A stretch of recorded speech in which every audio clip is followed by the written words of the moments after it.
Hello friends, आपका स्वागत है आपके अपने चैनल बिरले शिक्षा वनिता चंद्रा में। आज हम करेंगे क्लास 9th का सितिस बुक का चैप्टर नंबर 1 दो बैलों की कथा। लेकिन दो बैलों की कथा जो लिखी है बच्चा, वो लिखी हमारे प्रेमचंद जी ने, मुंशी प्रेमचंद जी ने। तो पहले हम दो बैलों की कथा स्टार्ट करने से पहले थोड़ा इनके बारे में जान लेते हैं। ये एक बहुत महान उपन्यासकार, साहित्यकार, कहानीकार हुए हैं। तो प्रेमचंद जी का जन्म 1880 में बनारस में लम्ही गांव में हुआ था, जिनका मूल नाम धनपत राय था। और प्रेमचंद का बचपन बहुत अभावों में बीता। बचपन में ही इनके माँ बाप गुजर गए। इन्होंने शिक्षा विभाग में नौकरी करी और इनको सरकारी नौकरी भी थी इनके पास। लेकिन जो हमारा जो भारत था वो आज़ादी से जूझ रहा था, आज़ादी के लिए। तो उन्होंने अपनी नौकरी से त्यागपत्र दे दिया और लेखन कार्य में पूरी तरह से जुड़ गए। और 1936 में इन महान कलाकार का देहांत हो गया। लेकिन इनकी कहानियों में अब बच्चा आपको मिलेगा कि जो हमारे समाज में था, मैं हिंदी की बात करती हूँ। हिंदी हमारा दो भागों में डिवाइडेड है, साहित्य भाग और काव्य भाग। तो साहित्य भाग में प्रेमचंद जी ने साहित्य को बिल्कुल समाज का दर्पण के रूप में प्रस्तुत करा है। जो समाज में होता है उनकी कथाओं से, कथानक से वो चीज़ पाठकों में मूल रूप से नज़र आती है। तो इनकी कुछ हमारे पास रचनाएं हैं, जैसे रंगभूमि, निर्मला, गबन, है ना, ये कुछ हैं हमारे पास। तो इनके जो लेखक हैं हमारे पास साहित्यकार, इन्होंने बहुत ही सुंदर चित्रण करा है। और इनकी जो कहानी की विशेषता है वो ये है कि स्पष्ट लिखते हैं, जो समाज में देखते हैं उसी को लिखते हैं। और जैसे हम बात करते हैं कि पंचतंत्र कहानियाँ क्या होती है, तो बच्चा पंचतंत्र और जातक कहानियाँ क्या होती हैं, जो समाज में बुराइयाँ हैं, जो लेखक पाठकों को समझाना चाहता है वो उन्हीं के अकॉर्डिंग होता है। जैसे जानवरों की कहानियाँ होती हैं, है ना, जानवरों के माध्यम से, शेर, चीता, ऐसे, तो इनको बोलते हैं पंचतंत्र की कहानियाँ। तो कहानियों में ये वही वर्णन करते हैं जो इन्हों समाज में दिखता है। और प्रेमचंद जी तो इसके लिए बहुत ही प्रसिद्ध साबित हुए हैं। तो ये तो थी बच्चा प्रेमचंद जी के बारे में बातें जो आपको थोड़ी बहुत पता होने चाहिए। और अगर आपको और जानने की इच्छा है तो प्रेमचंद जी के बारे में तो कमेंट में लिख सकते हैं। मैं आपकी इनकी पूरी जीवनी बता दूंगी कि इनकी जीवनी है क्या। तो बच्चा जो हमारी दो बैलों की कथा है, अब मैंने आपको पहले ही बोला, जो मतलब साहित्यकार होते हैं वो समाज में किसी के बारे में भी ऐसे डायरेक्ट नहीं लिखते हैं, वो इनडायरेक्टली बात करते हैं। तो दो बैलों की कथा के माध्यम से प्रेमचंद जी ने क्या बताया है कि जो हमारा समाज है वो कृषक समाज रहा है हमेशा से। तो जो हमारे पास आंदोलन चले हैं इतने, मतलब हमारे पास औपनिवेश काल रहा है ना, ब्रिटिश राज्यों ने हमारे ऊपर वो करा। तो इसके लिए बच्चा आज़ादी से, चाहे वो जानवर हो चाहे वो मनुष्य हो, हर किसी ने अपनी तरफ से पूरा संघर्ष करा है। तो यहाँ दो बैलों की कथा से इसमें हम देखेंगे, झूरी है ना, दो बैल हैं, हीरा मोती, उनके माध्यम से हम समझेंगे कि क्या मतलब आज़ादी के लिए कितना संघर्ष करना पड़ता है। मतलब जो आज़ादी है वो सहज ही नहीं मिलती है ना, उसके लिए हमें कड़ा परिश्रम करना पड़ता है, बार बार करना पड़ता है। ऐसा नहीं कि हमने एक बार करा और छूट गया। देखो, अगर आप अब 9th क्लास में हो गए, इतना तो समझते हो बच्चा, आज़ादी मिले हमें 75 साल हो गए हैं, लेकिन क्या फिर भी हम आज़ाद हैं, है ना, ये सबके माइंड में क्वेश्चन उठता है। हाँ, बेशक हमारे इंडिया से, भारत से अंग्रेज चले गए हैं, लेकिन फिर भी जो दास्ता की बेड़ियां हैं हमारे पास, है ना, वो हमारी सोच रख लो, दकियानुची सोच रख लो, अंधविश्वास रख लो, भ्रष्टाचार रख लो, ये हमारे पास जो है वो गुलामी अभी भी है ना। तो हमारा जो समाज है वो इन्हीं आंदोलनों से संघर्ष करता रहा है। तो बच्चा इस जो हमारी कहानी पढ़ेंगे, ऐसा नहीं कि मैं आपको जस्ट कहानी बताऊंगी, इसके साथ साथ मैं जुड़ती हुई इनकी घटनाएं बताती जाऊंगी कि क्या है। तो पहले एक क्रश देख लेते हैं स्टोरी का कि क्या बनता है। तो सबसे पहले बच्चा, दो बैल हैं, मोती और हीरा बहुत अच्छे दोस्त हैं, साथ काम करते हैं, है ना। तो जहाँ पे ये रहते हैं हमारे पास, है ना, जो इनका मालिक है वो उनको बहुत अच्छी तरह देखभाल करता है, बिल्कुल अपने बच्चों की तरह देखभाल करता है। लेकिन जो मालिक की पत्नी है वो इन बैलों को पसंद नहीं करती है, वो अपने भाई के साथ इनको भेज देती है। लेकिन वहाँ पे भी ये बहुत संघर्ष के बाद अपने आप को जगह जगह से आंदोलन करके छुड़ा कर लाते हैं और आखिरकार अपने मालिक के यहाँ दोबारा आ जाते हैं। तो हम इसमें यही सब पढ़ने वाले हैं स्टोरी में। तो चलो टाइम वेस्ट ना करते हुए हम अपनी स्टोरी शुरू करते हैं। तो बच्चा, दो बैलों की कथा। अब लिखा है, जानवरों में सबसे ज़्यादा बुद्धिमान गधा समझा जाता है ना। जब हम किसी आदमी को पहले दर्जे का बेवकूफ़ करना चाहते हैं तो हम उसे गधा कह देते हैं ना, बोलते क्या गधा है। मतलब हमारी मानसिकता में ये बता दिया गया है कि जो गधा है वो सबसे ज़्यादा बेवकूफ़ होता है ना। लिखा, गधा सचमुच बेवकूफ़ है या उसे सीधेपन, उसकी निरापद। अब देखो यहाँ पे क्या होता है बच्चा, जो व्यक्ति अपने लिए आवाज़ नहीं उठा सकता वो सच में ही गधा है ना। इसके यहाँ पे कहने का मतलब ये है। तो बोल रहे गधा सचमुच बेवकूफ़ या उसके सीधेपन, उसकी निरापाद, संहिता ने उसे ये पदवी दी है। मतलब एक इंसान अगर बहुत ज़्यादा सीधा है है ना, और कुछ नहीं कह रहा है, अपने लिए भी कुछ नहीं कह रहा है, जब उसको लग रहा है कि गलत हो रहा है तब भी नहीं कह रहा है, तो कह रहे क्या इसीलिए गधे को गधा बोल दिया गया है। इसका निश्चय नहीं किया गया है। गाय सींग मारती है, ब्याई हुई गाय तो अनायास ही सिंगनी के रूप का मतलब धारण कर लेती है। कुत्ता भी बहुत गरीब जानवर है, लेकिन कभी कभी उसे भी क्रोध आ जाता है, किंतु गधे को कभी क्रोध करते नहीं सुना ना देखा। जितना चाहे गरीब को मारो, चाहे जैसी खराब सड़ी हुई घास सामने डाल दो, उसके चेहरे पे कभी संतोष की छाया मतलब असंतोष की छाया नहीं दिखी। मतलब गधे को कुछ भी दे दो बेचारा खा लेता है चुपचाप, है ना। बैसाख में चाहे एक आध बार कुलेल कर लेता है, पर हमने उसे कभी खुश होते हुए नहीं देखा, मतलब खुश भी नहीं होता कभी भी। उसके चेहरे पर विषाद स्थायी रूप से छाया रहता है। विषाद मतलब दुख हमेशा रहता है, तो उसको कुछ भी कर लो यूं ही रहता है। सुख दुख लाभ हानि किसी की दशा उसे बदलते हुए नहीं दिखती। ऋषि मुनियों ने जितने गुण हैं वे सभी पराकाष्ठ को पहुंच चुके हैं, पर आदमी उसे बेवकूफ़ कहता है। मतलब वही सेम चीज़ है, जो अपने आप के लिए नहीं बोल सकता, तो गधे को सबने एक बेवकूफ़ दर्जे का बोल दिया। और हमें किसी को अगर बोलना होता है तो हम यही बोलते हैं, क्या बेवकूफ़ सा गधे की जैसी बातें कर रहे हैं ना।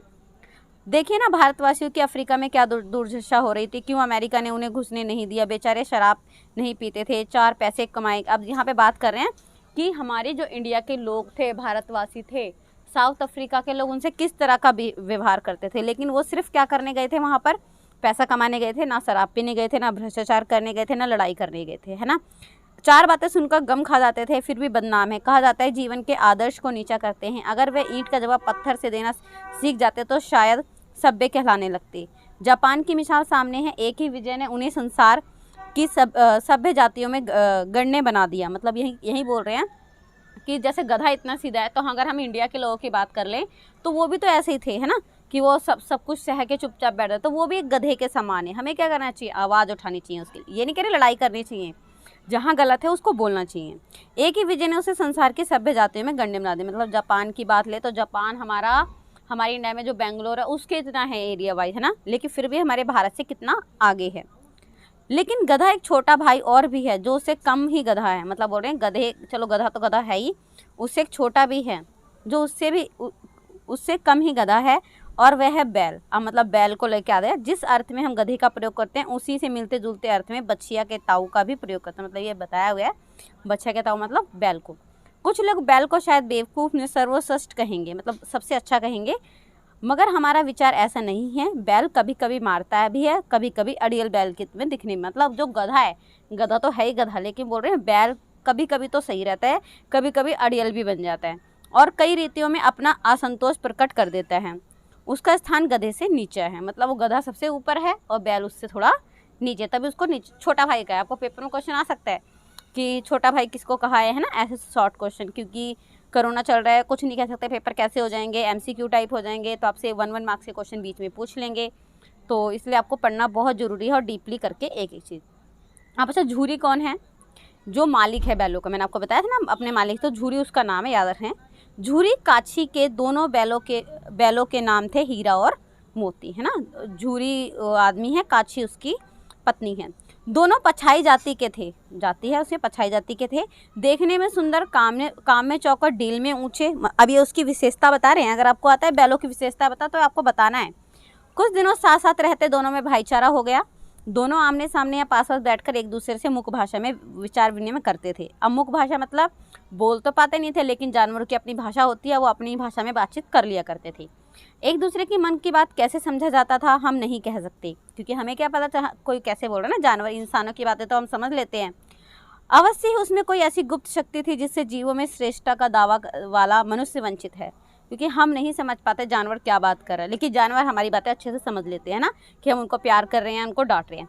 दोनों एक दूसरे को चाटकर सूंघकर अपना प्रेम प्रकट कर लेते थे। कभी कभी दोनों सींग भी मिला लिया करते थे, विग्रह के नाते से नहीं, केवल विनोद के भाव से। विग्रह मतलब लड़ाई के नाते से नहीं, विनोद भाव से। विनोद का मतलब प्यार से, आत्मीयता के भाव से। जैसे दोनों में घनिष्ठता होते ही धोल धप्पा होने लगता था, उसके बिना दोस्ती कुछ फुसफुसी। आप देखो क्या होता है, बोलते हैं जो दोस्त होते हैं वो लड़ते भी हैं, है ना।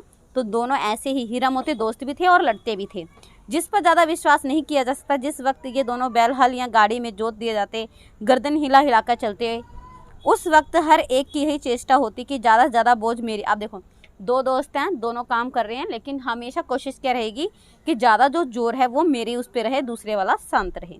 दिन भर के बाद दोपहर का संध्या को दोनों खुलते और एक दूसरे को चूट कर अपनी थकान मिटा लेते। मतलब देखो पूरा दिन काम करते थे, शाम को खुलते थे दोनों। नांद, अब अच्छा नांद क्या होता है, जानवरों का एक मतलब मिट्टी का बना होता है या पक्का बना लो, उसके अंदर घास आटा जो भी मिला के डालना होता है उसको डाल देते हैं, जो उनके खाने का सिस्टम है उसको नांद बोलते हैं, ठीक है, जिसमें डाल के खाते हैं। भूसा पड़ जाने के बाद दोनों साथ उठते, साथ नांद में मुंह डालते और साथ ही बैठते। एक मुंह हटा लेता तो दूसरा भी हटा, मतलब दोनों काम साथ करते, जो भी करते थे दोनों साथ करते थे। अब यहाँ से देखो कितना अच्छा मैसेज आ रहा है ना, कि दो लोग हैं विदाउट एनी जेलिस, मतलब ईर्ष्या के बिना एक दूसरे से काम कर रहे हैं वो। संयोग की बात है, झूरी ने एक बार गोई को ससुराल भेज दिया, है ना, मतलब बोल रहे हैं झूरी ने एक बार गोई को ससुराल भेज दिया, बैलों को क्या मालूम वे क्यों भेजे जा रहे हैं। अब देखो संयोग से हुआ, मतलब उनको बोल दिया कि चलो, मतलब अपने ससुराल भेज दिया झूरी ने, है ना, अपनी वाइफ के घर। उसके समझे मालिक ने हमें बेच दिया, उनको ये लग रहा था हो सकता है मालिक ने हमें बेच दिया। अब अपना क्यों बेचा जाना उन्हें अच्छा लगा या बुरा कौन जाने, मतलब उनको ये समझ नहीं आ रहा था कि हमें बेच तो दिया, लेकिन ये अच्छा लगा उनको, ये बुरा लगा, ये हम नहीं कह सकते। पर झूरी के साले, अब देखो साला कौन होता है बच्चा, जो हमारे झूरी था उसकी पत्नी थी, उसका भाई, है ना, गया, उसका नाम क्या था, गया, आपको याद रखना है। साले गया को घर तक गोई ले जाने में दांतों पसीना आ गया। आदमी था जो उसको लेके जा रहा था आगे, उसका नाम गोई था, उसके पीछे पीछे उसका साला गया चल रहा था। पीछे से हाँकता तो दोनों दाएं बाएं भागते, पगहिया पकड़कर आगे से खींचता तो दोनों पीछे। मतलब ये बोल रहे हैं जैसे वो लेके जा रहा था, उन्हें ये लग रहा था कि हमारे मालिक ने हमें बेच दिया है। मारता तो दोनों सिंह नीचे करके हुकारते। अगर ईश्वर ने बाड़ी दी होती तो झूरी से पूछते, तुम हम गरीबों को क्यों निकाल रहे हो, हमने तो तुम्हारी सेवा में कोई कसर नहीं छोड़ी थी, मगर इतनी मेहनत से काम ना चलता तो हम काम ले लेते और काम ले लेते, हमें तो तुम्हारी चाकरी में ही मर जाना कबूल था। देखो बच्चे यहाँ क्या बोल रहे हैं, वो अपने काम के प्रति इतने वफादार थे, वो ये बोल रहे हैं कि अगर हमसे कोई गलती होगी होती तो हमें बताते, अगर तुम्हें लग रहा था कि हम काम कम कर रहे हैं तो हमें बताते, हम और काम कर लेते, लेकिन हमें ऐसे बेचा तो ना होता, है ना, फिर हमें इस जालिम के हाथे क्यों बेच दिया।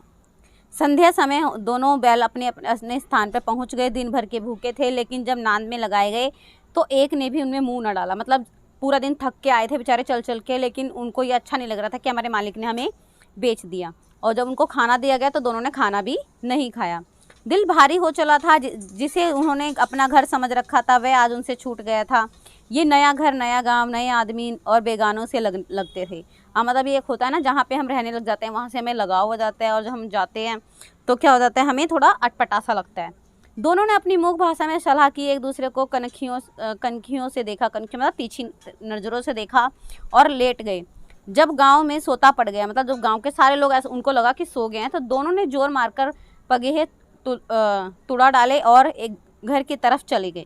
मतलब जब उनको लग गया कि सब लोग सो गए तो जिस जगह से वो बंधे हुए थे उन्होंने उसको तोड़ना चाहा, लेकिन पगहे मजबूत थे, अनुमान ना हो सकता था कि कोई बैल उन्हें तोड़ सकेगा।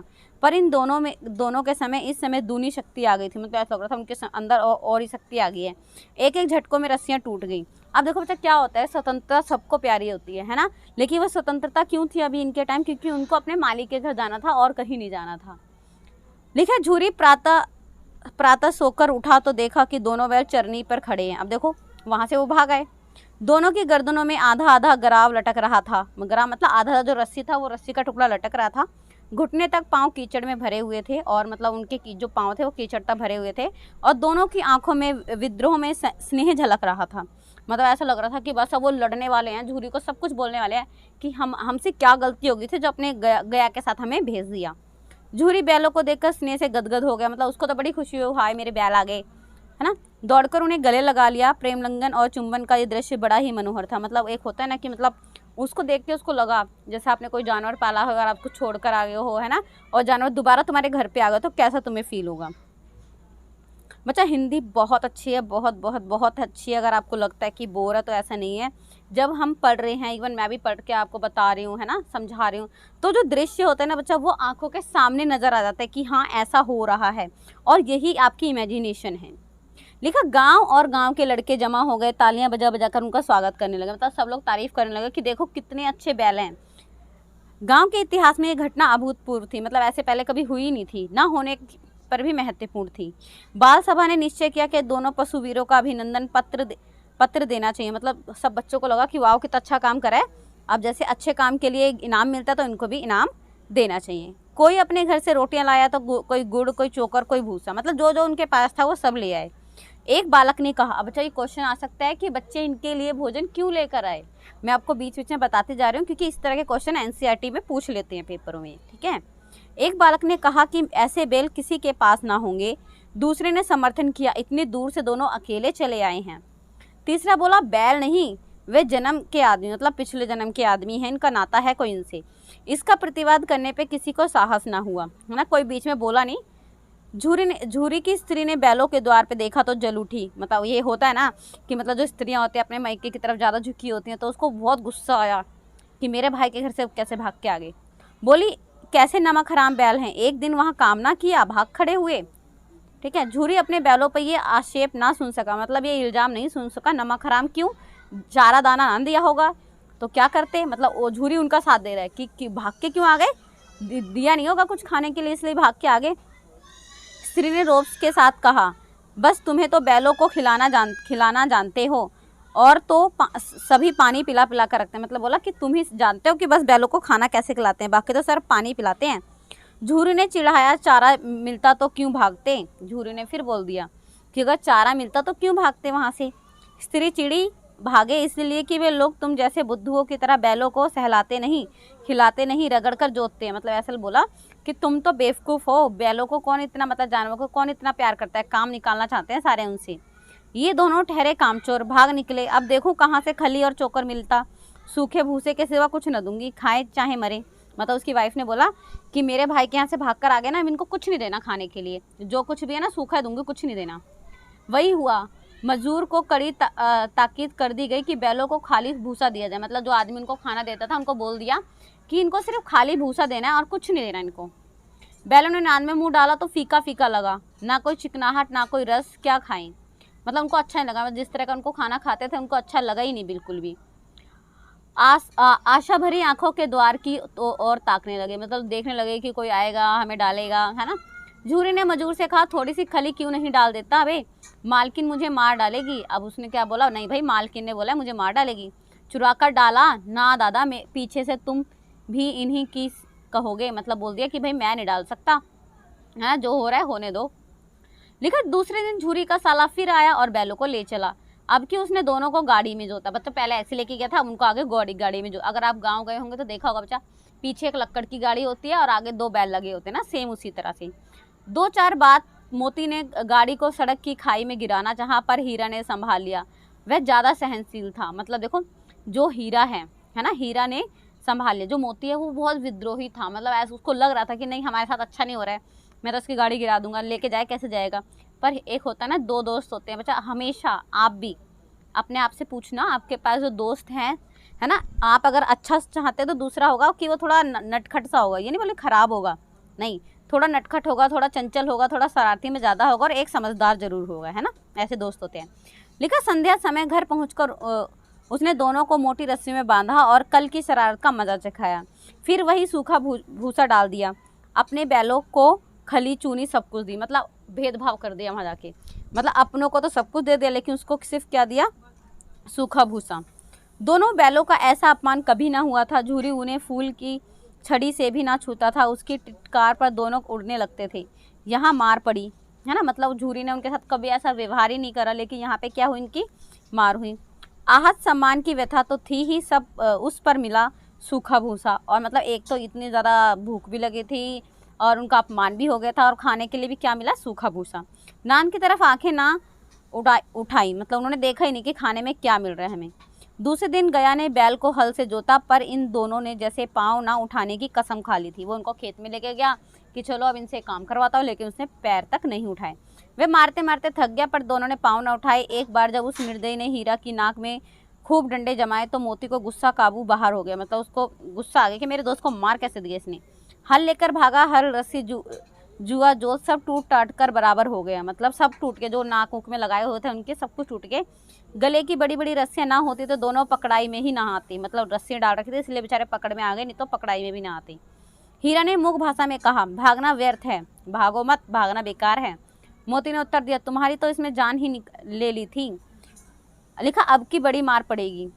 पढ़ने दो, बैल का जन्म लिया है तो मार से कहाँ तक बचेंगे। मतलब अपने आपस में बात कर रहे हैं, है ना।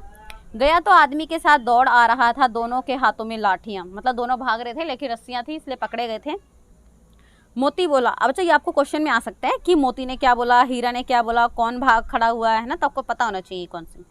लिखा मोती बोला, कहो तो सिखा दूं कुछ मजा भी, मैं भी लाठी लेकर आ रहा है। हीरा ने समझाया, क्योंकि मोती तो वो चंचल था, मतलब आवाज़ उठाने वाला था, लेकिन जो हीरा था वो सहनशील था, वो ये देखता था कि कहाँ से बात सही हो जाए। हीरा ने समझाया, नहीं भाई खड़े हो जाओ, मुझे मारेगा तो मैं भी एक दो को गिरा दूंगा। तो वो कहा, अगर मुझे मारेगा तो मैं गिरा दूंगा, नहीं हमारी जाति का धर्म नहीं। अब देखो यहाँ पे क्या बोल रहे हैं कि उसका काम है, मतलब गया का काम है वो हमें मारेगा, लेकिन हमारा काम नहीं है कि वो हमें मारे। तो यहाँ पे वो क्या बोल रहा है बच्चा, अपना धर्म बता रहा है, अपना धर्म याद कर रहे हैं ना। हमारी इंसानियत में जो चीज़ गुम होती जा रही है, हम क्या करते हैं, हमें पता है कि चोरी नहीं करनी, हमें किसी से ज़्यादा पैसे नहीं लेने, लेकिन हम फिर भी वो चीज़ करते हैं, है ना। बड़े बड़े लोग वो चीज़ करते हैं। लिखा मोती दिल में ऐंठ कर रह गया आया आ पहुंचा और दोनों को पकड़ कर ले चला, मतलब मोती गया आ गया और उनको पकड़ कर ले गया। कुशल हुई कि उसने इस वक्त मारपीट ना की, नहीं तो मोती भी पलट पड़ता। उसने तेवर देखकर गया और सहायक समझ गए कि वक्त टाल जाना ही मसलत है। आज दोनों के सामने फिर वही सूखा भूसा लाया गया, मतलब दोनों के सामने अगले दिन इतना एक तो मारा, उनको खेत में भी काम करवाया, दोनों भाग भी खड़े हुए, लेकिन खाने को क्या मिला उनको, वही सूखा भूसा।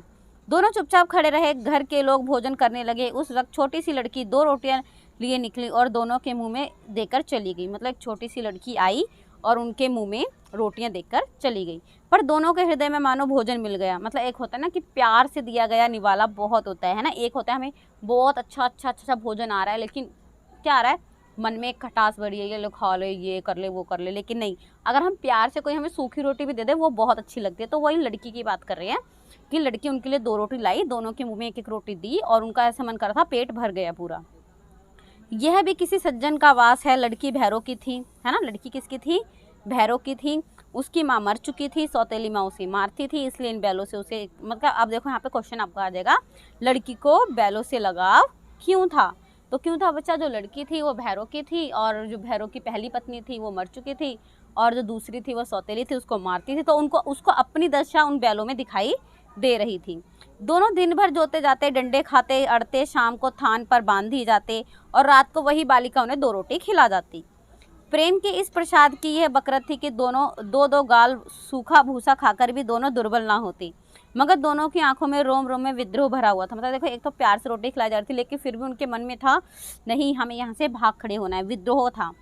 एक दिन मोती ने मूक भाषा में कहा, अब तो नहीं सहा जाता, हीरा क्या करना चाहते हो, एक आध को सींग पर उठाकर फेंक दूंगा। तो मतलब बोल रहे हैं कि अब तो बहुत दिन हो गए, अब क्या करें, तो कहता है एक आध को मैं सींग पे उठा के फेंक दूंगा, लेकिन जानते हो वो प्यारी सी लड़की जो हमें रोटियां खिलाती है उसी की लड़की है जो इस घर का मालिक है, ये बेचारी अनाथ ना हो जाएगी। अब देखो क्या बोल रहे हैं, हम उसी के यहाँ तो काम कर रहे हैं, जिसकी लड़की अगर इसने हमें मारा तो ये अनाथ नहीं हो जाएगी, तो मालकिन को फेंक दूँ, नहीं लड़की को मारती है। उसने बोला लड़की, इसको मालकिन को मार देता हूँ, तो कहता नहीं लड़की को मारती है, लेकिन औरत जात पर सींग चलाना मना। बच्चा यहाँ भी आपका क्वेश्चन आएगा कि आपको इन 2 बैलों की कथा से क्या क्या सीख मिलती है। एक तो ये अपने मालिक पर हाथ नहीं उठाना, दूसरा ये कि औरत जात को नहीं मारना, है ना, और तीसरा ये कि प्यार से मिली चीज़ बहुत होती है। तो आपको ये सब पॉइंट याद लिखने, चाहे आप लिख लो कॉपी में, है ना, साथ साथ।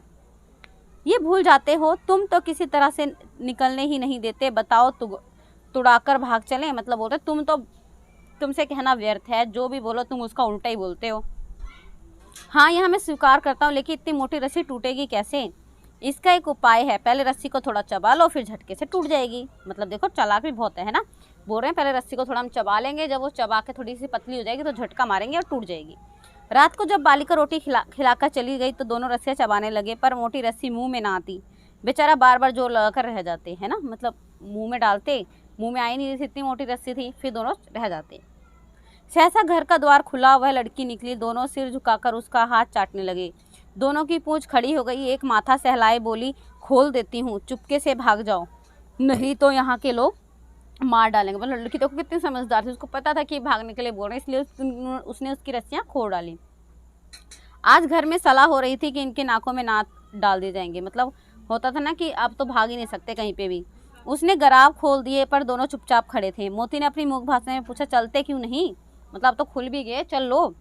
हीरा ने कहा, चले तो, लेकिन कल इस अनाथ पे आफत आ जाएगी। मतलब देखो क्या बोल रहा है कि अगर हम चले तो गए, लेकिन हीरा बहुत समझदार है, वो क्या बोल रहा है, अगर हम चले तो गए लेकिन जो छोटी बच्ची है इस पे आफत आ जाएगी कि इसी ने खोला है, सब इसी पे संदेह करेंगे, संदेह मतलब शक करेंगे। सहसा बालिका चिल्लाई, दोनों फूफा वाले बैल भागे जा रहे हैं। ओ दादा दादा, दोनों बैल भागे जा रहे हैं, जल्दी दौड़ो। मतलब लड़की भी चालाक थी, वो भाग ही नहीं रहे थे, उसने चिल्लाना शोर कर दिया कि भागे जा रहे हैं भागे जा रहे हैं बोल, है ना। गया हड़बड़ाकर भीतर से निकला, बैलों को पकड़ने चला, वह दोनों भागे। गया ने पीछा किया और भी तेज हुए। गया ने शोर मचाया, फिर गांव के कुछ आदमियों को भी साथ लेने के लिए लौटा। दोनों मित्रों को भागने का मौका मिल गया, सीधे दौड़ते चले जा रहे थे। उनको यही नहीं समझ आ रहा था कौन सा मार्ग है कौन सा नहीं है, मार्ग का ज्ञान ना रहा। जिस परिचित मार्ग से आए थे उसका पता ना था। नए नए गांव मिलने लगे। अब दोनों एक खेत के किनारे आकर खड़े होने लगे, सोचने लगे अब क्या करा जाए। मतलब देखो भागे जा रहे हैं क्योंकि रास्ता भी इनको नहीं पता है ना।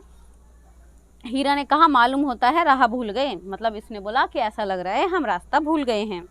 तुम भी बेतहाशा भागो, वही उसे मार गिराना था। बोला तुम भी पागलों की तरह भाग गए, जो पकड़ रहा था ना उसी को मार देना था वहाँ पे। उसे मार गिराते तो दुनिया क्या कहती, वह धर्म छोड़ दें, लेकिन हम अपना धर्म क्यों छोड़े। मतलब बोल रहे वो तो हमें मारते ही हैं, हम क्यों मारे उनको। ये भी आपको एक यहाँ से मैसेज हो गया है ना।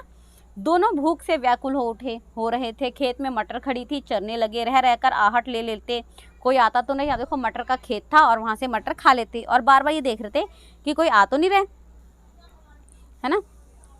पेट भर गया, दोनों ने आप आज़ादी का अनुभव किया तो मस्त होकर उछलने कूदने लगे। पहले दोनों ने डकार ली, फिर सींग हिलाकर एक दूसरे को ठेड़ने लगे। मोती ने हीरा को कई कदम पीछे हटा दिया, यहाँ तक कि वह खाई में गिर गया। तब उसे भी क्रोध आया, संभलकर उठा तो मोती से मिल गया। मोती ने देखा खेल में झगड़ा हुआ चलता तो किनारे हट गया। मतलब देखो दोनों दोस्त थे, है ना, आपस में बातचीत करते थे। जब उनको लगा कि मतलब लड़ाई झगड़ा बढ़ता जा रहा है तो उन्होंने क्या करा, पीछे हट गया वो कि नहीं भाई लड़ाई ज़्यादा हो जाएगी, हमारी लड़ाई हो जाएगी, हम किसको बचाएंगे फिर। मोती ने मूक भाषा में कहा बुरे फंसे, जान बचेगी, कोई उपाय सोचो।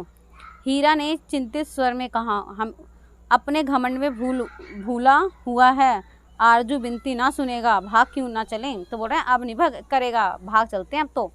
भागना कायरता है, उसने बोला भागना कायरता है, अगर हम इसका सामना नहीं करेंगे तो फिर यहीं मरो। बंदा तो 9-2-11 हो गया, अच्छा मुहावरे आए हैं 9-2-11 होना, भाग जाना। और जो दौड़ाएं फिर कोई उपाय जल्दी सोचो। उन्हें बोला जल्दी सोचो, फिर तुम तो कुछ भी नहीं करने दे रहे। कौन बोल रहा है बच्चा, ये मोती बोल रहा है, हीरा बहुत अच्छा है। उपाय यही है उस पर दोनों जने एक साथ चोट करें। मतलब बोल रहे हैं एक से भले दो, है ना, एकता का संदेश दे रहे हैं। मैं आगे से रंगे दूंगा, तुम पीछे से रंगे देना। मतलब मैं आगे से बोलूँगा, तुम पीछे से करना। दोहरी चोट पड़ेगी तो भाग खड़ा होगा, मेरी और झपटे तुम बगल से। मतलब बोल रहा है अगर मेरी तरफ आए तुम साइड से सींग डाल देना अंदर, है ना, दूसरा उपाय नहीं है। दोनों मित्र जान हथेलियों पे लेके लपके। अब देखो जान हथेलियों पे लेके लपकना, जान हथेली पे लेना होता है मरने को तैयार होना। सांड को भी संगठित शत्रुओं से लड़ने का तजर्बा ना था, वह तो एक शत्रु मल्लयुद्ध करने का आदी था। जो ही हीरा पर झटका, मोती ने पीछे। अब देखो वहाँ बैल आ गया था, सांड आ गया था वहाँ पे, तो बोला सांड उसकी तरफ मुड़ा तो हीरा ने रंगे था। मतलब सांड आ गया था, सांड को बोल रहे थे कहाँ से मारेंगे इसको। सांड चाहता था कि एक एक करके दोनों से गिरा ले, पर ये दोनों भी उस्ताद थे, उसे वे अवसर ही ना देते। एक बार सांड झल्लाकर हीरा का अंत करने के लिए चला तो मोती ने मतलब देखो बोलते ना एक से भले दो, उनने बोला कि अगर ये सामने से आएगा तुम पीछे से मारना, और सांड क्या चाह रहा था कि एक एक करके तब मैं इसको मारूंगा। सांड क्रोध में आकर पीछे फिरा तो हीरा ने उसके पहलू में सींग चुबो दिया। आखिर बेचारा जख्मी होकर भागा और दोनों मित्र ने दूर तक उसका पीछा किया, यहाँ तक कि सांड बेदम होकर गिर पड़ा। मतलब उसको खदेड़ दिया पूरा उन्होंने। दोनों मित्र विजय के नशे में झूमते चले जाते हैं, उनको ये हो रहा था ये हमने तो मार दिया। मोती ने अपनी सांकेतिक भाषा में कहा मेरा जीत तो चाहता है कि बच्चा को मार ही डालूं। मतलब उसको तो मैं मार ही डालूं, किसको, सांड को बोल रहे हैं। हीरा ने तिरस्कार किया, गिरे हुए बैरी पर सींग ना चलाना चाहिए। अब देखो यहाँ पे भी एक वो है कि जो पहले ही गिरा पड़ा है उस पर तीर नहीं चलाना चाहिए। लास्ट में क्वेश्चन है आपको बच्चा एनसीईआरटी बुक्स में, ये सब ढोंग हैं, बैरी को ऐसा मारना चाहिए फिर ना उठे। मोती बोल रहा है ऐसे मारना चाहिए कि फिर ना उठे। अब घर कैसे पहुँचे वह सोचो, पहले कुछ खा ले तो सोचें। सामने मटर का खेत था, मोती उसमें घुस गया। हीरा मना करता रहा पर उसमें ना सुनी। अभी 2 ही 4 ग्रास घाए थे कि 2 आदमी लाठी लिए दौड़ पड़े, दोनों मित्रों को घेर लिया। हीरा तो मेड़ पर था, निकल गया। मोती सींचे हुए खेत में था, उसने खुर कीचड़ में फंसने लगे। मतलब उसके खुर मतलब पैर, भाग पकड़ा लिया। हीरा ने देखा संगी संकट में तो लौट पड़ा। अब देखो यहाँ पे भी इम्पोर्टेंट है कि एक होता है ना कि मतलब दोस्त को मतलब संकट में जो काम आए वही सच्चा दोस्त होता था। यहाँ से ये संदेश मिल रहा है आपको। रखवालों ने उसे भी पकड़ लिया। अब दोनों पकड़ गए। प्रातःकाल दोनों मित्र कांजी हाउस में बंद कर दिए गए। इंपॉर्टेंट क्वेश्चन है, कहाँ बंद कर दिए गए? कांजी हाउस में।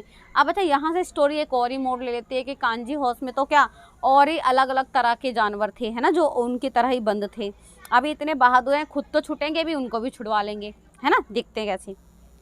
दोनों मित्र को जीवन में पहली बार ऐसा साबिका पड़ा कि सारा दिन बीत गया और खाने को एक तिनका भी ना मिला।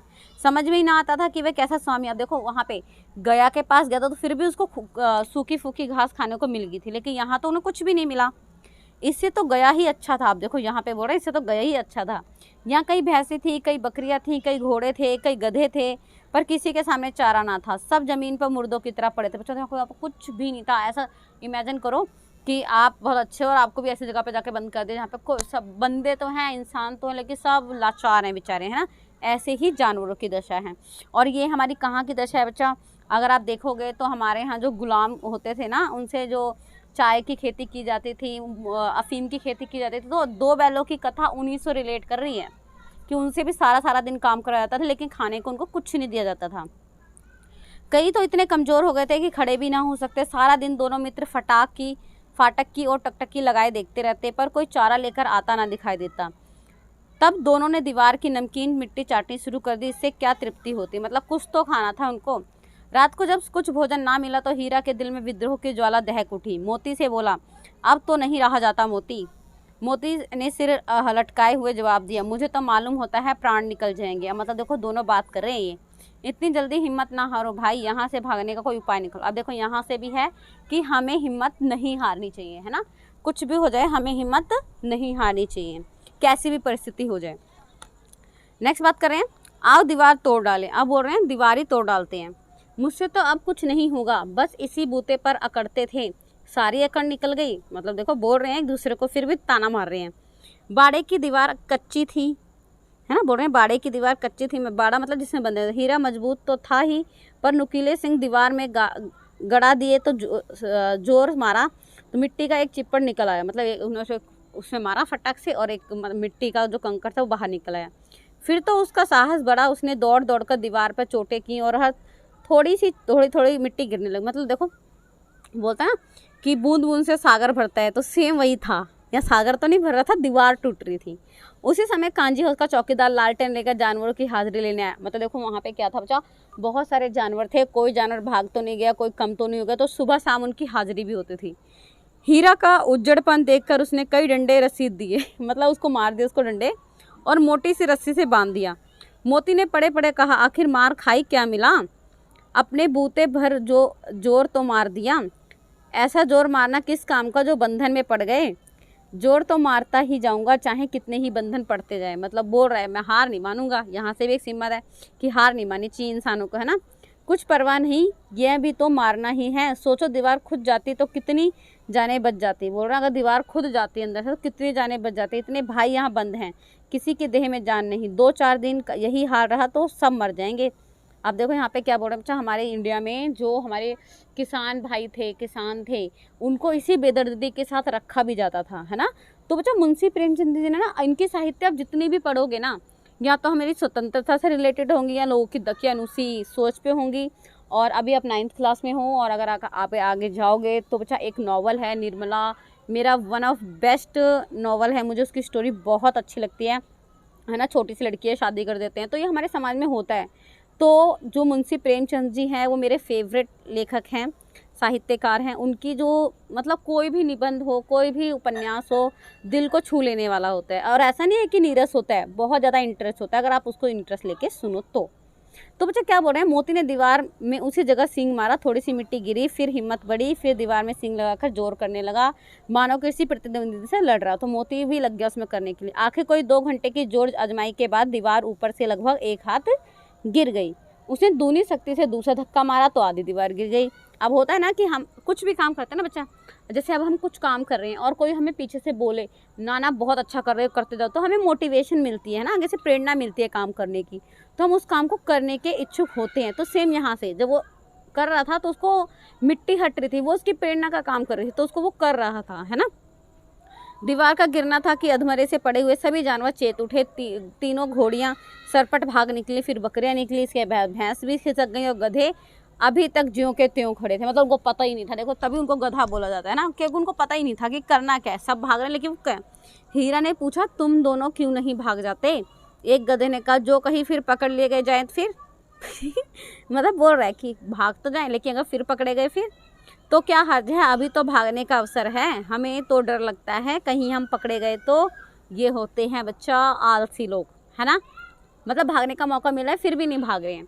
आधी रात से ऊपर जा चुकी थी। दोनों गधे अभी तक खड़े सोच रहे थे कि भागे या ना भागे, और मोती अपने मित्र की रस्सी तोड़ने में लगा हुआ था। जब वह हार गया तो हीरा ने कहा तुम जाओ, मुझे यहीं पड़ा रहने दो, शायद यही भेंट हो जाए, शायद कहीं भेंट हो जाए। मतलब बोल रहा है कि मेरी रस्सी तो खुल नहीं रही है, तुम ही चले जाओ, है ना, हीरा ने कहा। मोती ने आंखों में आंसू लाकर कहा तुम मुझे इतना स्वार्थ समझते हो हीरा, हम और तुम इतने दिनों से साथ हैं, आज तुम विपत्ति में पड़ गए तो मैं कैसे तुम्हें छोड़कर चला जाऊं। बताइए, सच्चे साथी की पहचान होती है कि अगर एक दोस्त मुसीबत में है तो दूसरा दोस्त उसको छोड़कर नहीं जाता। हीरा ने कहा बहुत मार पड़ेगी, लोग समझ जाएंगे कि तुम्हारी शरारत है। मोती गर्व से बोला जिस अपराध के लिए तुम्हारे गले में बंधन पड़ा है उसके लिए अगर मुझ पर मार पड़े तो क्या चिंता, इतना तो हो ही गया कि 9-10 प्राणियों की जान बच गई, ये सब तो आशीर्वाद देंगे। मतलब बोल रहे हैं कोई बात नहीं, हम ना भी छूटे ना कोई बात नहीं, लेकिन यहाँ से जितने जानवर छूट के गए हैं वो तो हमें आशीर्वाद देंगे। ये कहते हुए मोती ने दोनों गधों को सींगों से मार मार कर बाड़े से बाहर निकाला, तब अपने बंधु के पास आकर सो रहा, है ना, आकर सो गया। भोर होते ही मुंशी और चौकीदार अन्य कर्मचारियों में कैसी खलबली मची, इसमें लिखने की जरूरत नहीं थी, बस इतना ही काफ़ी है कि मोती की खूब मरम्मत हुई और ऐसे मोटी रस्सी से बांध। मतलब उनको उसने देखा हाँ सारे जानवर भाग गए, ऐसा तो पहले कभी नहीं हुआ था, ऐसा तो आज ही हुआ, तो मतलब इन्हीं की शरारत है ना। तो बच्चा उनकी बहुत मार हुई, बहुत मारा उनको, है ना, और बहुत प्रताड़ित करा और उनको मोटी रस्सी से बांध दिए गए। ये सप्ताह तक दोनों मित्र वहाँ बंधे रहे। देखो उन्होंने कितने मतलब मानवता का काम करा, जो इंसान हमारे जो वीर जवान थे उन्होंने करा है कि अपने आप को मतलब शहीद होते हुए भी हमारे देश को रक्षा के लिए अपने प्राणों की बाजी लगा दी। सेम उन्होंने वहाँ काम करा है। फिलहाल उन्होंने जान तो नहीं लिए लेकिन वो अधमरे हो गए हैं। किसी ने चारे का तिड़ भी ना डाला, मतलब दाना भी नहीं डाला। हाँ, एक बार पानी दिखा दिया जाता था, यही उनका आधार था। दोनों इतने दुर्बल हो गए थे कि उठा तक ना जाता था, ठठेरियाँ निकल आती थी। मतलब इतने ज़्यादा हो गए थे कि उन्हें पता ही नहीं चल रहा था कि क्या करें। एक दिन बाड़े के सामने डुग्गी बजने लगी। दोपहर होते होते वहाँ 50-60 आदमी जमा हो गए। अब दोनों मित्र निकल गए, उनकी देखभाल होने लगी, निकाले गए और उनकी देखभाल होने लगे। लोग आकर उनकी सूरत देखते और मन फीका करके चले जाते। ऐसे मृतक बैलों को कौन खरीद। अब बच्चा देखो क्या थे, उनको बेचने के लिए तैयारी की जा रही थी ना, तो बोल रहे हैं इतने दुबले पतले हो गए थे कि उनको कौन खरीदता। सहसा एक दड़ियाल आदमी जिसकी आंखें लाल थी, मुद्रा अत्यंत कठोर आया और दोनों मित्रों ने कूल्हों में उंगली खोदकर मुंशी जी से बात करने लगा। उसका चेहरा देखकर अंतर्ज्ञान से दोनों मित्रों के दिल कांप उठे। वे कौन है और उन्हें क्यों टटोल रहा है, बताओ। उसको ना उनको पिंच कर करके देख रहा था। अच्छा ये इसकी स्किन ऐसी है, इसकी स्किन ऐसी है, इसकी पार ऐसी है, इसकी सींग ऐसी है। इस विषय में उन्हें कोई संदेह नहीं हुआ। दोनों ने एक दूसरे के भीतर नेत्रों में देखा और सिर झुका लिया। उनको समझ आ रहा था कि वो क्या करने जा रहे हैं। हीरा ने कहा गया के घर से नाहक भागो, अब जान ना बचेगी। मतलब बोल रहे हैं हम गया के घर से भाग निकले हैं पर हमारी अब जान नहीं बचेगी। मोती ने अश्रद्धा से के भाव से उत्तर दिया, भगवान सबके ऊपर दया करते हैं, उन्हें हमारे ऊपर क्यों दया नहीं आती। मतलब भगवान को दोष दे रहे हैं, मानवता का ये नेचर है। अगर कुछ अच्छा होता है तो हम भगवान को दोष देते हैं, है ना, या किस्मत को लेके बोल देते हैं, ये हमारी किस्मत में ही था ऐसा। लिखा एक आदमी छुरी चलाएगा देख लेना, बोल रहे हैं एक आदमी छुरी चलाएगा देख लेना, तो क्या चिंता, मांस खाल सींग हड्डी सब किसी न किसी काम आ जाएंगे। नीलाम हो जाने के बाद दोनों मित्र उस दड़ियल के साथ चल पड़े। मतलब नीलामी हुई और दोनों आदमी उस दड़ियल आदमी के साथ चल पड़े। दोनों की बोटी बोटी कांप रही थी। बेचारा पांव तक ना उठा सकते थे, पर भय के मारे गिरते पड़ते भागे जाते, क्योंकि वह जरा भी चाल धीमी हो जाने पर डंडा जमा देता था। मतलब बोल रहे थे उनका मन तो नहीं कर रहा था चलने का, लेकिन अगर उनकी चाल धीरे हो जाती तो डंडा मार देता था, इसलिए वो चल रहे थे। राह में गाय बैलों का एक रेवड़ हरे भरे हार में चरता नजर आया। सभी जानवर प्रसन्न थे, चिकने चप्पल, कोई उछलता, कोई आनंद से बैठा पागुर करता। किसी सुखी जीवन था उनका, पर इतने स्वार्थी थे हैं सब किसी को चिंता नहीं पड़ी। उसके दो भाई बधिक हाथ, मतलब बोल रहे हैं कि जो और जानवर हैं कितने सुख से वहाँ पे रह रहे हैं, किसी को चिंता नहीं है कि उनके दो प्रजाति के लोग इतने दयनीय से उनको लेके जा रहे हैं कोई, है ना। सहसा दोनों को ऐसा मालूम हुआ कि एक परिचित रहा है। हाँ, इसी रास्ते से गया उन्हें ले गया था। अब उनको सडनली याद आया यार जो रास्ता है ना वो जाना पहचाना लग रहा है, जो गया था ना उन्हें इसी रास्ते से लेके गया था। वही खेत, वही बाग, वही गांव मिलने लगे। मतलब देखो जानवरों को इतनी पहचान होती है ना। प्रतिक्षण उनके चाल तेज हो गई। अब मतलब उनके अंदर ना एक उत्साह सच हो गया और सारी थकान, सारी दुर्बलता गायब हो गई। आहा, ये लो अपना ही हार आ गया। हार मतलब बोलते बच्चा अपना रास्ता आ गया। इसी कुएं पे पुल चलाने आया करते थे, यही कुआं है। मतलब बोलने लगे दोनों अपनी भाषा में, हाँ हाँ रास्ता तो हमें पहचाना लग रहा है।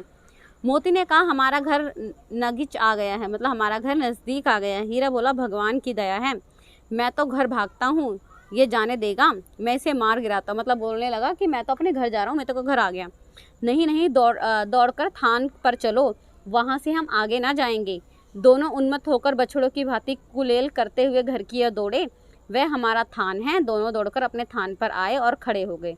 दड़ियल भी पीछे पीछे दौड़ चला आया। मतलब वो भी कि कहीं कहाँ जा रहे हैं भाई, तो आगे आगे भागते हुए। एक होता ना कि हमें अगर अपना जान पहचान वाला घर मिल जाए, है ना, जहाँ पे हम बहुत पहले आए हों, तो हम वहाँ पे जल्दी जल्दी चलने लगते हैं। ऐसे ही उनके साथ हुआ। झूरी द्वार पर बैठा धूप खा रहा था। बैलों को देखते ही दौड़ा और उन्हें बारी बारी से गले लगाने लगा। मित्रों की आंखों में आनंद के आंसू बहने लगे। एक झूरी का हाथ चाट रहा था। दड़ियल ने जाकर बैलों की रस्सियां पकड़ ली। झूरी ने कहा मेरे बैल हैं, तुम्हारे कैसे? मैं मवेशी खाने से नीलाम लिए आता हूँ। दोनों में होने लगी, ये तो मेरे बैल हैं। वो कह रहा नहीं मेरे बैल हैं। दड़ियल आदमी कहता है ये तो मैं इनको खरीद के लेकर आया हूँ अभी भी। मैं तो समझा हूँ चुराए लिए आते हो, चुपके से चले जाओ, ये मेरे बैल हैं। झूरी ने कहा मेरे बैल हैं, तुम चले जाओ यहाँ से, मैं बेचूंगा तो बिकेंगे। किसी को मेरे बैल नीलाम करने का क्या अख्तियार, मतलब क्या अधिकार है? जाकर थाने में रपट कर दूंगा। मतलब झूरी बोल रहे हैं मेरे बैल हैं, तुम कैसे खरीद सकते हो, मैंने तो बेचे ही नहीं है। मेरे बैल हैं, इसका सबूत क्या है? मेरे द्वार पर खड़े हैं। उसने बोला और इससे बड़ा सबूत क्या होगा, ये आके मेरे द्वार पर खड़े हो गए हैं। दड़ियल झल्लाकर बैलों को जबरदस्ती पकड़ ले जाने के लिए बढ़ा। उसी वक्त मोती ने सींग चलाया। दड़ियल आदमी पीछे हटा, मोती ने पीछा किया। दड़ियल भागा, मोती पीछे दौड़ा। मतलब उनको उसने दौड़ भगा दिया। गांव के बाहर निकल जाने पे वह रुका। वह दड़ियल का रास्ता देख रहा था। दड़ियल दूर खड़ा धमकियां दे रहा था, गालें निकाल रहा था, पत्थर फेंक रहा था। मोती विजय की सूर की भांति उसका रास्ता रोके खड़ा था। गांव के लोग ये तमाशा देखते हंसते थे। मतलब उसको क्या हुआ, सब लोग देख रहे थे कि कैसे वो आदमी को खदेड़ रहा है गाँव से, है ना। जब दड़ियल हार कर चला गया तो मोती अकड़ता हुआ लौटा। हीरा ने कहा मैं डर रहा था कहीं तुम्हें गुस्से में आकर मार ना बैठूं। अगर मैं मुझे पकड़ता तो मैं बेमारे ना छोड़ता। मतलब बोल रहा अगर वो मुझे पकड़ लेता तो मैं इसको छोड़ता नहीं बिना मारे। अब ना आएगा तो दूर से ही खबर लूँगा, देखूँ कैसे ले जाता है, जो गोली मरवा दे, है ना। मर जाऊँगा पर इसके काम में ना आऊँगा। मतलब बोल रहा है वो हमारी जान तो कोई जान ही नहीं समझता, इसलिए तो हम इतने सीधे हैं। मतलब बोल रहा है वो जरा देर से नांदों में खली, मतलब जरा देर में नांदों में खली, भूसा, चोकर सब आ गया। दोनों मित्र खाने लगे। झूरी खड़ा दोनों को सहला रहा था। 20 लड़के तमाशे देख रहे थे। सारे गांव में उत्साह सा मालूम होता था। मतलब उत्साह लग रहा था पूरे गांव में। उसी समय मालकिन ने आकर दोनों के माथे चूम लिए। मतलब मालकिन ने भी ये चीज़ देखा और उनके मन में भी दया भाव आ गए। अब अच्छा देखो यहाँ पर ये था हमारी दो बैलों की कथा। आई होप आपको समझ आई होगी। इसका क्रस यही है बच्चा कि पहले झूरी थे, झूरी के बैल हैं हीरा मोती, है ना। वो उनकी मालकिन उनको पसंद नहीं करती, उसको अपने घर भेज देती है। गया के साथ गया के से भाग आते हैं। फिर भागते भागते दोनों गया के घर पे रहते हैं। छोटी लड़की उनकी हेल्प करती है। फिर वो चले जाते हैं। सांड से उनकी लड़ाई होती है, उनको कांजी हाउस में ले लिया जाता है। फिर वहाँ नीलाम होके आ जाते हैं और फिर वो अपने घर आ जाते हैं। अब अच्छा यहाँ से तो दो बैलों की कथा है, जैसे मैंने आपको बोला पंचतंत्र की कहानियाँ। पर यहाँ पे हमें क्या शिक्षा मिलती है बच्चा कि आज़ादी के लिए हर व्यक्ति को हर मोड़ पे हर टाइम संघर्ष करना पड़ता है। आज़ादी इतनी सस्ती नहीं है जितना हम समझ लेते हैं, है ना। हम आज कहीं पे भी जा सकते हैं, कहीं से भी आ सकते हैं। मैं खुद लड़की हूँ, मैं रात को 9 बजे 10 बजे कभी घर आती हूँ।